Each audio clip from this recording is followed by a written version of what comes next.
The purpose of this lab was to observe the motion of an object moving at a constant velocity without changing direction, and then applying Newton's second law to explain the observed motion in the video. I made a model with the assumption that the net force acting on the system, which in this case is a robot vacuum, is zero. I start the clip at frame 120 to account for the robot accelerating from rest in the frames prior. I set the origin of the coordinate axes to be at the center of the robot's mass at time t equals 0 to make it easier to record its motion.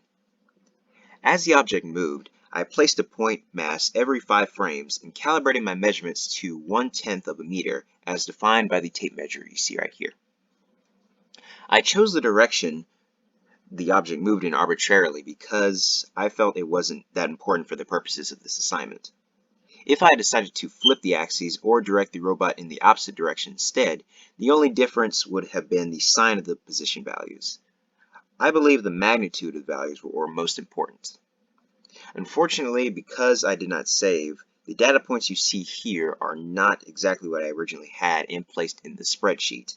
However, the overall trend of the points remains the same. As I move on, I will be referencing the original data set I had.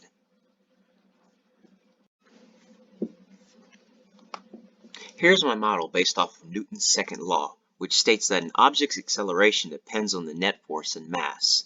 I looked up the model of the robot I used and found that it weighed 2.5 kilograms. From my experimental data, I repeatedly calculated the average velocity between adjacent points and found that the average of those I measured was roughly negative 0.11 meters per second, which I used here in my model. The time span I observed in the video was roughly 2.2 seconds, so I made delta t 100 of that. Here we set the net force to be 0, which, when plugged into the equation for Newton's second law of motion, results in there being no change of velocity and therefore no acceleration. Because the net force is 0, the mass of the object also does not matter because it is being divided by the net force is being divided by the mass here. Here I've placed both the experimental and model data on the same graph. Given that it's a position versus time graph, a straight line would indicate a constant velocity, as is the case with the model. We can see that the experiment line is very similar to the model, which confirms that the net force acting on the object in the real-world situation was 0 as well.